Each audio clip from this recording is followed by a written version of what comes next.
welcome to Between the Lines. I'm Bob Ray Sanders. In his retirement, Thomas Jefferson turned his considerable intellect to the development of his beloved home, Monticello. In a letter to a friend, he described his newly born fascination with plants, saying that while he might be an old man, he was but a young gardener. Well, in his retirement, former President Jimmy Carter has turned his intellect to many pursuits: his love for the land, his concern for Habitat for Humanity, his globetrotting in the cause of peace, and now the serious writing of poetry. His most recent book is Always a Reckoning, a collection of poems. He is with us to talk about the book and the life and events that shaped those poems. We're also joined, of course, by regular panelists Rob Allen and Regina Montoya. Mr. President, welcome, first of all. Well, thank you. I'm glad to be back in the Dallas-Fort Worth area. Do you feel about poetry the way Jefferson felt about gardening? Well, yes, I've been struggling with the poetry seriously for about 5 or 6 years. And even my favorite publisher, who had already made a lot of money on 3 of our books, turned these poems down cold when I first presented them, saying that no book of poetry will sell more than a few hundred copies in this country. But it's already on the New York Times bestseller list. It's number 9 next week. And the outpouring of interest in the poems themselves has been amazing to me. So I'm not, still in the embryonic stage. I'd say I'm in the youthful stage on poetry. But that's when you say 5 or 6 years, I look at these and I got to tell you, I was really amazed to like so many of them. I went through trying to find the ones I liked the most and ended up on almost every page marking it. But you've been writing poetry a lot longer than 5 or 6 years, sure. Because I can see that it's. How long really have you been writing? As a boy, even? Well, I had a remarkable English teacher named Miss Judy Coleman, whom I quoted in my inaugural address as president, as a matter of fact.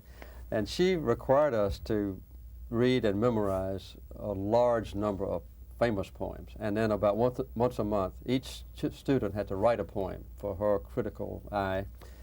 Later, I went through engineering and nuclear physics training. I never had a lot of liberal arts training in college, but I've always been fascinated with poetry and have concentrated on certain poets down through my lifespan. The most permanent impression has been Dylan Thomas, but I've also concentrated on a few others. I probably have 25 or 30 books just about or by Dylan Thomas. And have written poems to Rosalind. Most of my poems in adult life were written when I was in a submarine for years, right after Rosalind and I were married, and I would write her love poems and then also write poetry about things that happened on the submarine. But really, I only got serious about the technique of writing poetry and getting some professional instruction and reading textbooks about 5 or 6 years ago. Well, this has also been very much a family affair because your granddaughter also illustrated this, and she must be congratulated because it was just such a wonderful addition. But you mentioned your family, you mentioned your mother, your sister throughout the book as well. What was it like working with your granddaughter on this? Well, Sarah was only 16 last year when she did these sketches, and I asked her just to read each poem and then draw something that came to her mind as a child, in effect, that illustrated what the poem meant. She was quite reluctant to do it at first. She likes to do more complicated sketches, shading and so forth. In fact, she makes a living in the summertime, a partial small living, drawing people's images on the street in Telluride, Colorado, at a ski resort. And so she's very good at faces, but she never had done horses and mules and barns and peanut pickers and convicts and things like that. So she's been very excited. She lives now in San Francisco, and earlier this week she was signing books after I signed the books and people want to get the author. She's very excited about it. I was really struck as going through the different poems, as Regina was, by again and again how family comes up. Your mother, your wife, your motorcycling sister and her the bikers at her funeral, and they're wishing her well on her way to Harley Heaven. That obviously has been a big part of what made you in your life. What do we do in this country now that more than half of American children grow up in single-parent families and the family's under so much pressure? What do we do in your mind to either restore that family or to put something else in place of it for those young lives? Well, I think one thing is for people that are rich, like all of us here on this television program, who have homes and jobs and education, who live in a safe neighborhood, who believe that the police are on our side and who make a decision and think it'll make a difference, at least in our own lives, those are rich folks, understand more clearly our next door neighbors who don't have any of those things. Our country has become so intensely polarized, not deliberately, but just with the evolution of events, that there's a tremendous discrimination. And I think one of the things I try to say in some of these poems is to give people an idea on how they can understand those whom we might tend to despise or denigrate or think are inferior to us. And I think that's one thing. If we can, share the future, that's one of the things that I believe will be helpful. It's not just a matter of government doing it. It's a matter of churches, individuals. Habitat for Humanity is one thing that was mentioned in the introduction, where we work side by side with the poorest people in this country. We're building 35 homes every day with them now. But I think once you get to understand that these folks are just as intelligent and just as ambitious and just as hard-working and their family values are as good as mine, that's the first step toward improving the quality of family life for everyone. On that exact point, on the point of understanding others, I marked a poem that I was going to ask you to read, if you don't mind. It's called The Pasture Gate, and it's about race. And after you're done, I wanted to ask you about it. Okay. Let me say, can I say just a word in Sure. advance? Every person who lives in this country, certainly in the South, goes through a phase. All of my neighbors were African-American kids. I didn't have any white kids that were next door neighbors of mine. But at some point in our lives, we transfer our attitude from equality and playmates and not thinking about color to a segregated society. And my transfer took place as described by this pasture gate. This empty house 3 miles from town was where I lived. Here I was back, and found most homes around were gone, and the folks who stayed here now were black. Like Johnny and A.D., my friends. As boys, we worked in Daddy's fields, hunted rabbits, squirrels, and quail, caught and cooked catfish and eels, searched the land for arrowheads, tried to fly the smallest kite, steered barrel hoops with strands of wire, and wrestled hard. At times we'd fight. Without a thought who might be boss, who was smartest or the best. The leader for a few brief hours was who had won the last contest. But then we were 14 or so. As we approached the pasture gate, they went to open it and then stood back. This made me hesitate. Sure, it must have been a joke, a tripwire maybe they had planned. I reckon they had to obey their parents' prompting or command. We only saw it vaguely then, but we were transformed at that place. A silent line was drawn between friend and friend, race and race. My two boys are about at the age I suspect that you were at when that incident happened, and they're at the age where they're starting to realize those differences between people. And what I wanted to ask you was, do you think there's sort of two propositions out there about race in the South and in the country? One is that things have gotten better since you were a kid. The other is that they're exactly the same that they've always been, but it's just under code words and different issues and expressed more covertly or politely. How do you think race stands compared to where those issues are when you were a child? I think it's more about now discrimination because of economic status, where big shots who run a town, mayors, civic leaders, bankers, and so forth, are almost immune to the plight of those who are suffering. And as you know, most all of our major cities happen to have African-American mayors. But in the schools in Atlanta, for instance, where we have a major project called Atlanta Project, those schools have now resegregated. In Douglas High School, for instance, in Atlanta, that has about 900 kids, there's not a single white child in that school. Although some of the students' families are quite well off. So I think we've gone back to a segregated society. The exception, though, are in the small rural schools like the one around Plains, Georgia, where the kids don't have any alternative except to go to school with black and white kids together, and the basketball players and baseball players and football players are admired regardless of race. So I would say that the legal barriers have been broken down, but the innate inclination of all of us to be encapsulated with people just like us tends to prevail.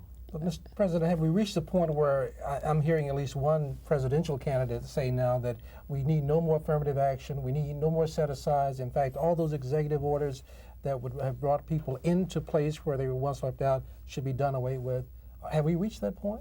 I'm afraid so. This is an attempt by those who are rich and powerful to make us feel comfortable with our prejudices. You know, we have an innate attitude of considering ourselves to be superior and everyone else to be inferior, particularly those who are different from us in color or religion or ethnic background or even live in a different country. And the prejudiced people in this country are trying to say, well, affirmative action has gone far enough. We've already repaired all the damage that was done by slavery and by the 100 or 130 years after slavery was abolished of legal discrimination against those who are in a minority. I think affirmative action should be sustained. It doesn't wreak havoc among the majority population. This is only a tiny percentage of a total number of students who go into a fine college or who get jobs that are effective. I think doing away with affirmative action is just an indication of racial discrimination. Is it, but in defense of Senator Graham, who is maligned, unnamed here, but we all know who we're talking about, and any others that may hold that view, is it per se prejudice to believe that we shouldn't have racial quotas or affirmative action programs? Well, as you know, even before I was president, which is ancient history now, quotas had become a stigmatic word. You weren't saying quota, you were saying, you know, opportunity for a certain number of students. But I have listened to the arguments on both sides. Obviously, I haven't been a governor, I haven't been president. And the most transforming practical experience that I have, that I wish some of the politicians, whom I won't name, could share, is to spend 4.5 days building a house for a family who has been deprived or never had a decent home, working side by side with them and see the sharing and the mutual respect that builds up in that brief period of time. And when you see that lives are transformed just by getting a decent home, it's really an enlightening experience. A lot of times we build a home side by side with people that have been on the welfare rolls for 3 generations, and maybe nobody ever finished high school. They won't be in a new house that they have helped to build, for which they are paying the full price, 2 weeks before they're trying to decide which college their kids will attend, not whether or not they'll finish high school. Mr. President, in reviewing these poems and thinking about what it must have been like for you to review much of your own history and your own life, to be able to draw upon those experiences, did you at certain points think that there would have been things you should have done differently, or did this really almost give you a chance to come to peace with any of the history that you've gone through? You know, I've been amazed at how self-revelatory writing a poem can be.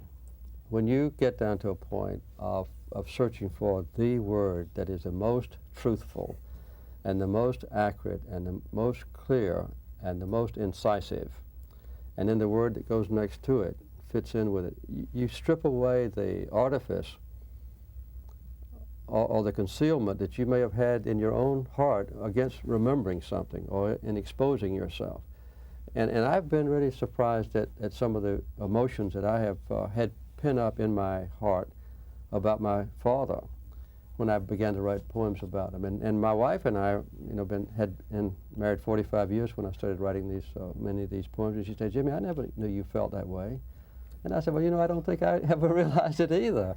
But it's an exposure. It absolutely comes through, because you can tell how difficult it must have been. And the next question you ask is, how difficult was it for you to open yourself up that way, to do that, to let everyone see it, to let it become this bestseller? It's been difficult. You know, almost all of these poems have been through at least 15 revisions, and, you know, where you keep coming down to a means of expressing yourself. I don't claim that I'm a great poet at all, but you know, I do have the ability to express complicated or deep feelings in simple words. And if you don't mind, you mentioned your father, and one of the things that really hit me was the one that I wanted to share my father's world, Yeah, that was- which I'm sure a lot of, particularly Southern boys, maybe all boys at some point identify with. Would you mind reading this one Sure, for us? I'll be glad to. I wanted to share my father's world. Okay. This is a pain I mostly hide, but ties of blood or seed endure, and even now I feel inside the hunger for his outstretched hand, a man's embrace to take me in, the need for just a word of praise. I despised the discipline he used to shape what I might be, not owning up that he might feel his own pain when he punished me. I didn't show my need to him, since his response to an appeal would not have meant as much to me or been as real. From those rare times when we did cross the bridge between us, the pure joy survives. I never put aside the past resentments of the boy until with my own sons I shared his final hours and came to see what he had become or always was, the father who will never cease to be alive in me. You know, it occurred to me that as I read through many of these poems, including that one, that for the people who find Jimmy Carter an enigma, who can't figure him out, who even, I mean, your political enemies who still like you for your humanness, I mean, if they really want to figure you out, I would say all they have to do is go to this. I mean, how did you finally get the publisher to say, okay, Jimmy Carter, let's go with the poetry? Well, because about a dozen poetry periodicals, monthlies and quarterlies of very high stature began to accept my poems favorably without any reference to the fact that I had been a former president.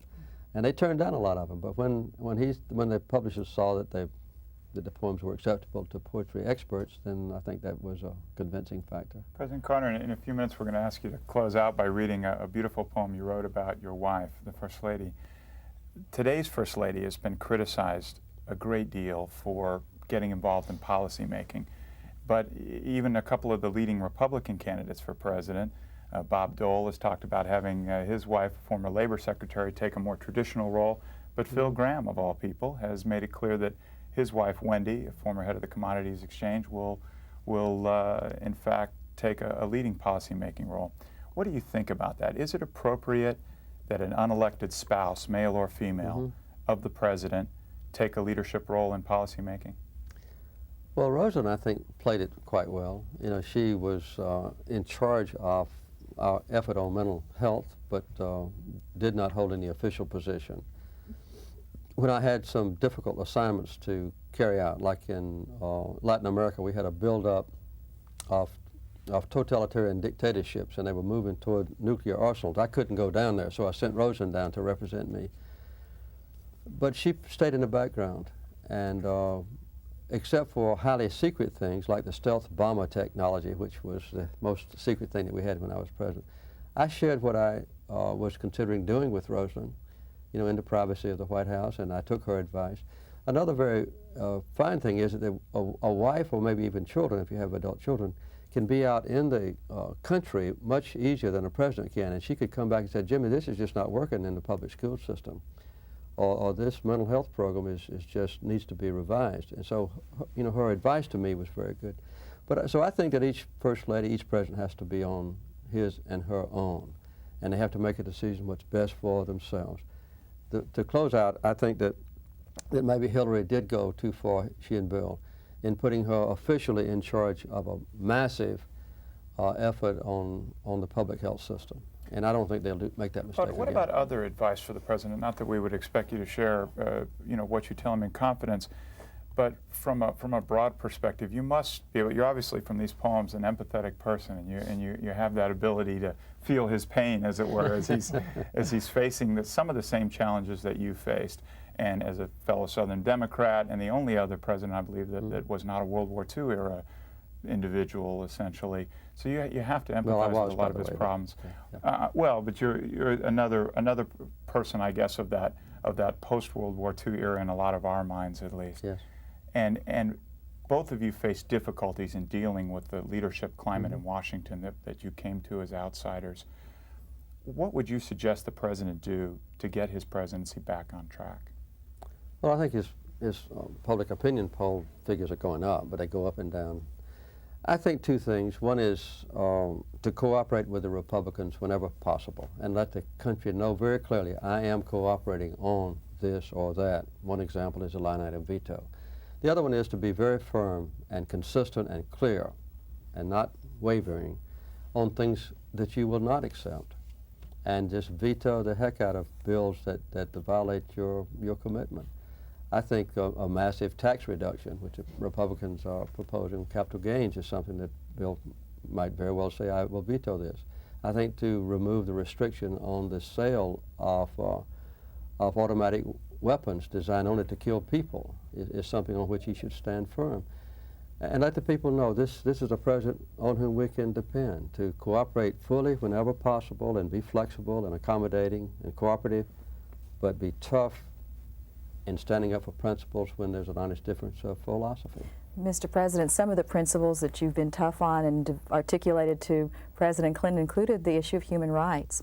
Yes. And I wanted to ask you a little bit about that and also to ask you to read one of the poems, which is Hollow Eyes, Bellies, and Hearts, and to comment on that. It's a little bit longer poem than the others. I'd like to read it a little bit faster. It's a wonderful poem. It is. This is one of the poems that I began writing when I was still president, and I finished it afterwards, of course. Hollow Eyes, Bellies, and Hearts.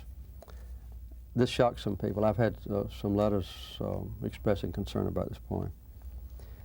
We chosen people, rich and blessed, rarely come to ask ourselves if we should share our voice or power or a portion of our wealth.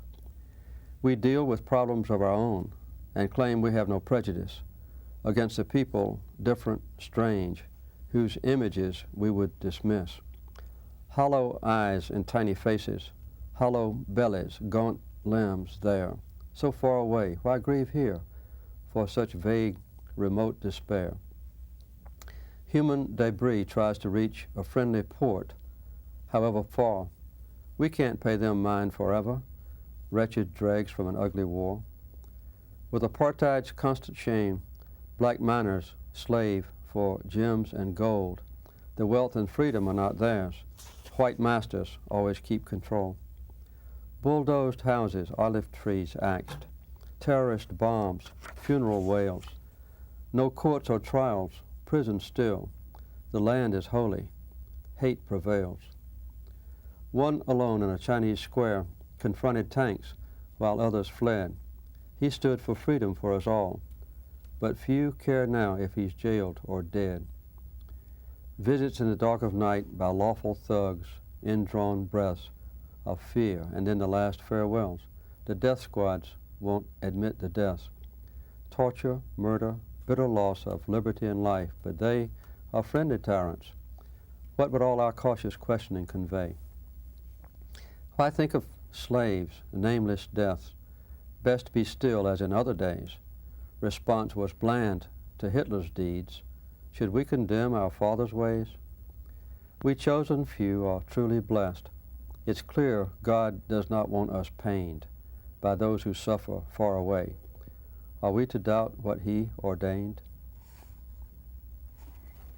What advice would you give to President Clinton on the issue of human rights now? Well, you know, I made human rights the foundation of our entire foreign policy, and I elevated human rights banner as an American trait that I think brought approbation from the American people, liberal and conservative. They all say human rights is part of our heritage. I don't think that's being done anymore. And I think a basic commitment to human rights is something that is attractive, like peace and justice and fairness and compassion. And human rights can be a very tough, challenging, macho kind of commitment that's not soft or weak at all.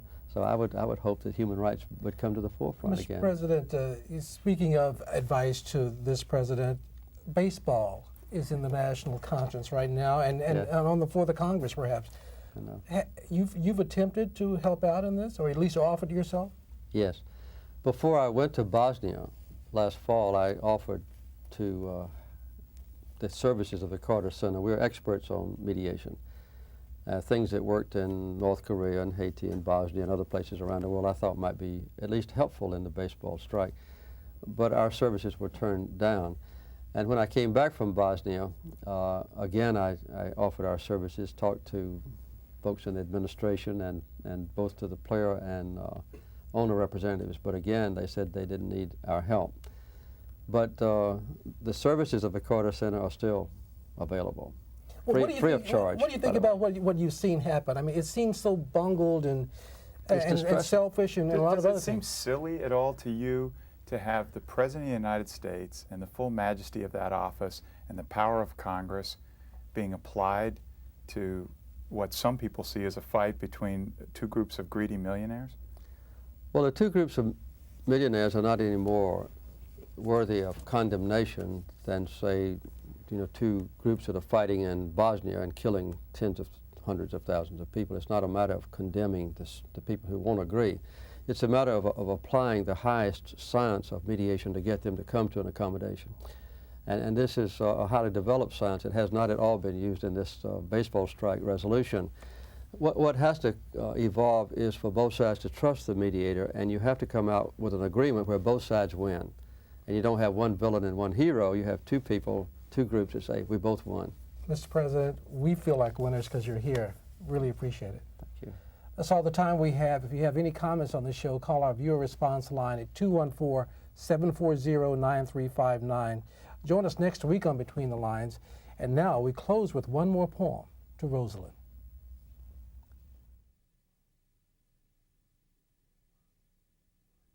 She'd smile, and birds would feel that they no longer had to sing.